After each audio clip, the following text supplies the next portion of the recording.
It's great to be here today. Really excited to be a part of this SoDA session here in Austin. And I thought I'd start my talk taking us back to mid-April 2012. I happened to be at a Snoop Dogg concert, and I was feeling a bit rough. I'd had a lot of fun the night before and was a bit sunstroked. So towards the end of the show, California Love came on, and I thought that was awesome. And I told my friend, hey, you know what? We're at Coachella. There's hundreds of thousands of people here. Let's get out of here. And we left. And as we were heading back to the parking lot, we heard this huge, thunderous roar of crowd approval. And turned out that we missed by about 2 minutes the Tupac hologram. So I think maybe this session is the penance that I'm paying and trying to immerse myself back into the world of immersive technologies. So today's talk is going to be about the rise of the connected age and how that's brought about the changing value we now place on real life and authenticity. What's real to us, how we can take advantage as brands of these emerging technologies. Augmented reality, virtual reality, and holographic experiences, they're all immersive, and they augment or create an entirely new reality, providing for an opportunity for more impactful brand experiences. Just before we get on with the presentation, to give us a baseline, I wanted to quickly define the technology. So augmented reality is a technology that superimposes a computer-generated image on a user's view of the real world and provides a composite view, while virtual reality is a computer-generated simulation of a three-dimensional image or environment that can be interacted with in a seemingly real or physical way. And holograms, of course, are three-dimensional images that are formed by the interference of light beams from a laser or other light source. So these new forms of reality are here now, and they're going to continue to evolve in a rapid fashion with profound and ubiquitous ramifications. Our world is a mashup of perspectives and perceptions, and how we experience and translate these into thoughts and emotions essentially become our definitions of what reality is. So as a recent example, we don't have to look any further than the dress. And that was experienced, of course, in two ways: people who saw it as black and blue, or people who saw it as gold and white. And it was interesting that roughly 50% of people saw it one way versus the other way. So what that tells us is that perspective is an evaluation based on environmental cues which are absorbed through our senses. And these experiences ultimately help shape our meanings and our values, which brings us to our values and what will shape them in an unreal world. And to that point, we've seen in the last few years a series of consumer shifts, primarily with Generation Y, but it's been broader than that as well. Consumers are craving more sensory experiences. They've shifted from long-term brand loyalty to a preference for instant gratification. They've gone from a trust in industry experts to reliance on peer perspectives. And we've very interestingly shifted from traditional symbols of success, like the luxury car or the corner office, to more intangible markers like ample free time and opportunities for adventure. I think to sum that all up, you can say we're shifting from wanting to own things to wanting to experience things. And that plays in really well when we're talking about immersive technologies. Additionally, Generation Y is talking about feeling more detached from reality. This too is a really interesting space.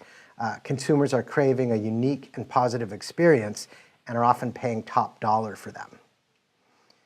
So this leads us down a dual path. Currently, authenticity versus virtual reality is a really polarizing topic.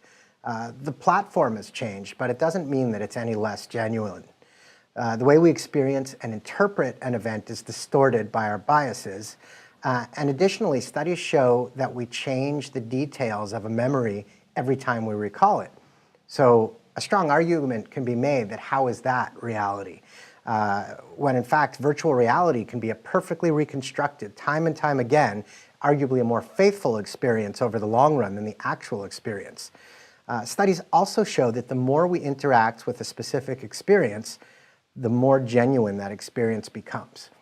This is getting kind of heavy, so we're going to move on to the next section here and talk about the market for immersive technologies. This is the image of the jetpack, the quintessential symbol of overpromised science fiction technologies. And I think if we advance here and look at the Gartner hype cycle, what we see that traditionally when a new technology comes about, expectations are set at an inflated level, which is the peak here of the initial mountain. And then soon after that, we enter into the trough of disillusionment. And I don't make up these names, that's what Gartner calls it. And when it comes to virtual reality, we've gone past that trough of disillusionment. We're climbing out of it now, and we're heading towards, and again, not my term, what's called the plateau of productivity. And that's when we'll really see and learn more about what this technology, immersive technology, is specifically capable of. And I think, beyond the technology hype cycle, we can look at it from a financial perspective. What's clear now is that all the big players are marshaling their troops. You just have to look at the fact that Facebook paid recently a couple $2 billion for Oculus Rift, or the fact that more recently Google invested $500 million in the ultra-secretive Magic Leap. At South by Southwest this year, there were over 30 sessions on virtual reality, including one on sex and virtual reality, but that one was really hard to get into. One needs to only look at the different products that are available. There's Sony's Project Morpheus, Oculus Rift, Steam Vive, Google Cardboard, Microsoft's HoloLens, and the aforementioned Magic Leap. So all these technologies are coming to the forefront. In fact, Markets and Markets Research predicts that hardware sales for VR alone will be over $1 billion by 2018, and many others have called this a really conservative number. I think also importantly, if we're looking at the size of the market, is Google Cardboard. So this is a picture of it right here, and what Google's worked really hard to do is create a really inexpensive VR headset so that it can get out there to the masses and people can start getting comfortable with this technology. Another interesting fact that it's often Hollywood that drives technology, as opposed to art imitating life. It's in fact actually life that often imitates art. Speaking of the trough of disillusionment, I think this screen grab from Lawnmower Man really sums up some of the initial expectations of what VR can be. And for sure, a lot of Hollywood movies got it wrong. But I think what's interesting is there are a few movies that really did nod towards the current or emerging reality that we're starting to see. Minority Report is a great example. When you look at what Microsoft has done with Kinect and what they will be doing purportedly with the HoloLens, this is a great example of how a blend of augmented reality can be the future in terms of interfaces and interacting with objects. This next example here, now the obvious one would have been Tron, but I like to go to Space Jam, a really underrated movie, for the Bill Murray fans out there. And I think the parallel here is really much like Oculus Rift can transport you first-person style into virtual reality. That's kind of what Bill Murray and Michael Jordan were doing when they're hanging out with Bugs Bunny in Space Jam. Next example here is, of course, the Princess Leia hologram that R2-D2 projected, and how that foretold things like the Tupac hologram that I unfortunately did not see live on that ill-fated day for me. I think what's interesting, I was hosting a session on the art of making holograms with holographic filmmaker Peter Martin just the other day here in Austin. And he actually did the MIA and Janelle Monáe dual hologram, where one was performing live on the East Coast, one on the West Coast, and there were holograms duetting with the real person on each coast. And he also worked on the Michael Jackson hologram at the Billboard show. And what he said is actually none of those are strictly holograms. They're all what's called Pepper's Ghost, which is a centuries-old Victorian parlor trick. We're just doing it with more advanced technology, but not truly holograms. So in this case, the Princess Leia has still not arrived, but no doubt it's soon to come. Lastly, in terms of what Hollywood has foreshadowed, this is Clint Eastwood, who in this case was chosen to pilot a fighter jet because he was able to think in Russian. And today we actually have a woman, as shown here, and she's a quadriplegic, but she's able to control a fighter jet flight simulator with her brain. So we're starting to see these types of realities that Hollywood has foretold. And we're also starting to see some really interesting cultural shifts. And I mentioned this from a brand's perspective because we can start to understand how consumers are reacting with the technology, and then how we in turn can create opportunities from that.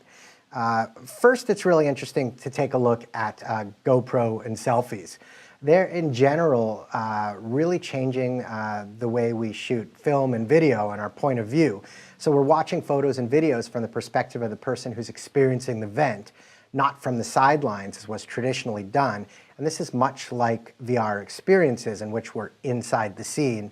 And in a way, it's like we're being primed for engaging with immersive technologies. We're also, I think in many ways, Japan is leading the charge in terms of cultural shifts, for better or for worse.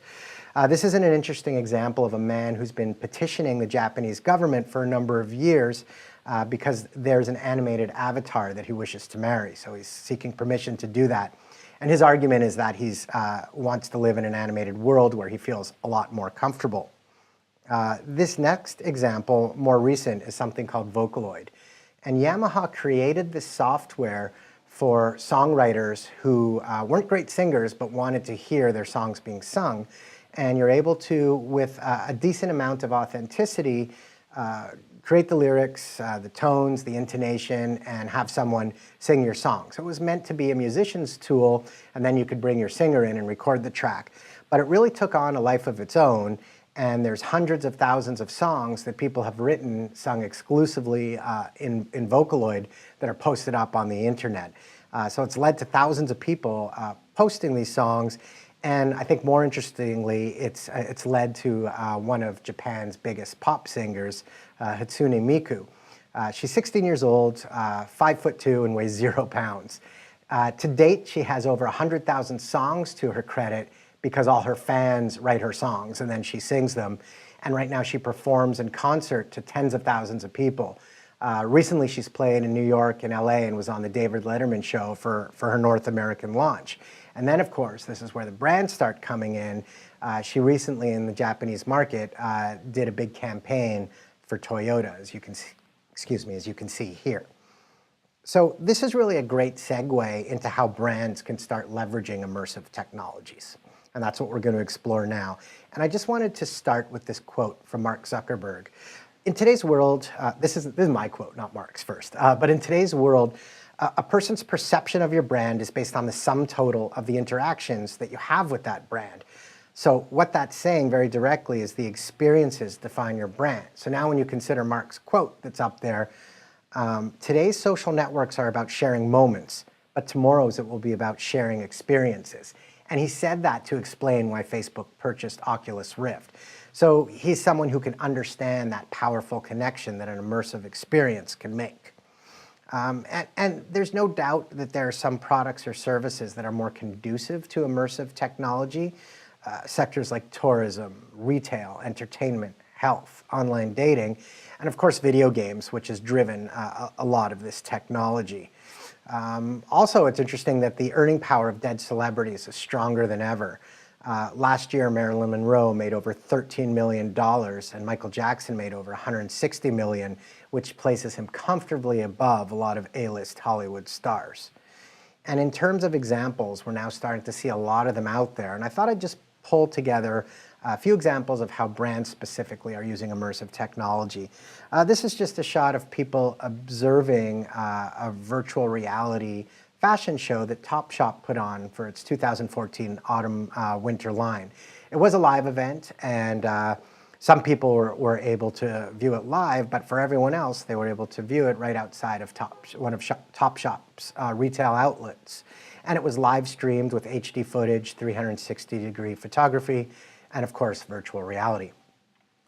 I wanted to show this next example because it shows the importance of immersive technologies for retail. In this case, it's Warby Parker, and they're one of the brands that has really pioneered the ability to offer virtual try-ons. You can try the glasses and see what they look like on your face before they buy them. So, in this case, augmented reality has huge opportunities for retail brands. And then for some of the brands that are looking to sponsor opportunities. This is Lincoln, who sponsored Beck when he performed in 360 degrees audio and video when he did a David Bowie cover. And it was a really interesting experience where you were able to rotate and pan around 360 degrees, and it would change not only your line of sight, but also the way you heard the music, making that a very immersive experience. This is an interesting one too. This is called Throttle Up. And this immersive experience lets you see, hear, and feel what it's like to build and launch a GE jet engine. So this was done using a combination of different immersive technologies. And the last example I wanted to show that's gaining a lot of traction these days is how car manufacturers, like Volvo in this case, are offering virtual reality test drives. So that is something that's really useful and can move someone quite far along the purchase path, and I think a great example of immersive technologies. I wanted to shift modes now and talk about some of the barriers and the benefits to immersive technologies. There's definitely a host of issues that we'll need to address. There might be physical issues to overcome. So the most common one is sometimes with VR headsets, people experience some nausea. So that's obviously something that needs to be worked out. Another key barrier is when consumers own this technology. This is obviously key to the adoption. And as I mentioned earlier, companies like Google are, in Google's case, using cardboard to really create lower cost headsets that can be much more accessible. Additionally, if we're talking especially about the live streaming of VR experiences or desktop-based experiences, the bandwidth's not fully there. Sure, here in Austin, there's Google Fiber, but that's something that is not in many markets right now. Also, it's not cheap to produce, and the closer we get to a seamless VR experience, the more effort and time we need to put into it. This is a really interesting one. It polarizes people. Some people don't want their favorite celebrity to be resurrected, and that's a really interesting topic and probably a presentation in and of itself. Also, it can look pretty It can look pretty dorky. Look at Google Glass, for example. I think within the confines of one's home, sure, it makes sense, but a huge barrier right now is people walking around with any type of headset and technology. Also, there's lots of ethical issues that will arise. So this screen grab here is from that Star Trek Next Generation episode when Geordi was in the hologram trying to figure out an engineering problem, and he decided to create a hologram of Dr. Leia Brahms, and he didn't even tell her about it. And over the course of working with her in the holodeck and trying to fix the problem, he developed a relationship with her.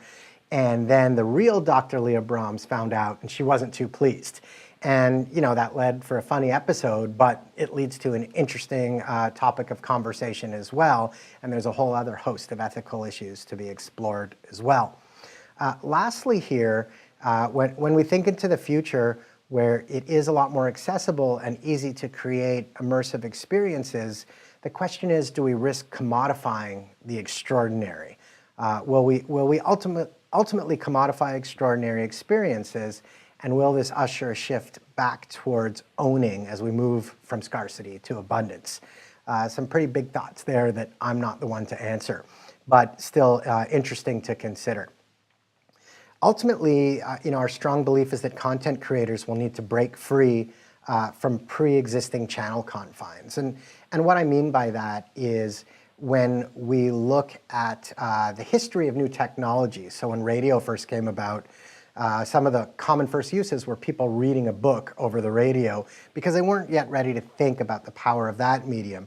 Or when movies first came about, people filmed plays and showed them on the big screen. And again, we weren't really to fully understand the capabilities of the medium.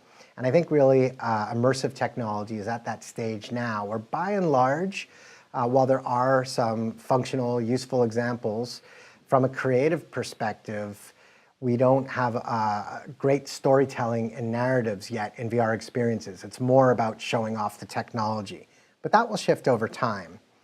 Once VR is more available to us and more affordable, we can expect continued powerful and innovative uses, but of course also some abuses. And like this absurd image of the guy with, I don't even know what this is on his hat, there's always moments when technology is comically abused versus being truly useful. As we shift now more into some of the benefits of the technology, a lot of these are pretty obvious. From a brand perspective, it's kind of a no-brainer that virtual stars will be a lot easier to handle. So, as we're looking at Justin Bieber's mugshot here, the reality is there'll be a lot less hassle from a brand's perspective with working with celebrities. Also, it's really exciting to think about the promotional opportunities that we'll be able to provide. So if you have a fan whose dream it is to sit on the 50th, right on the 50th yard line at the Super Bowl, we can make that a reality. Additionally, if you want to have a beer while sitting in a lawn chair on the moon watching the Earth, you can do that as well. So brands are really able to start creating these extraordinary experiences for consumers. Brands will also enable fans to see a concert of their favorite performer. In this case, before they had too many fried banana, peanut butter, and bacon sandwiches. They'll be able to see digital resurrections of their favorite live acts brought to them by your brand. And I think where it starts getting really interesting is if you apply artificial intelligence to the mix. Then beyond being able to see Elvis perform live in his prime, you can go for an intimate lunch with Elvis after and talk to him about his career, or your career for that matter, and maybe you can get him to cut back on those fried sandwiches as well. So this is my lovely conclusion slide over here. I think the major takeaway is that for brands, this technology is coming. It's coming in a fast and big way. As we talked about, all the major players are investing $500 million, $2 billion, and more to come. But from a brand's perspective, you don't have to panic over all the possibilities. It's time to start thinking about jumping in and getting your feet wet and learning about how it all works. And it's important to remember that rather than showing off the technology, it's all about the creation of the story. And those same tried and true principles definitely hold true. Much of what is out there today is just showing off the technology, but we can really take advantage of the creative. The stage has just gotten interesting, but remember, it should always add value established ultimately in the real world. So again, my name is Sandy Fleischer. I'm managing partner at Pound & Grain, and I really appreciate you being here for this session.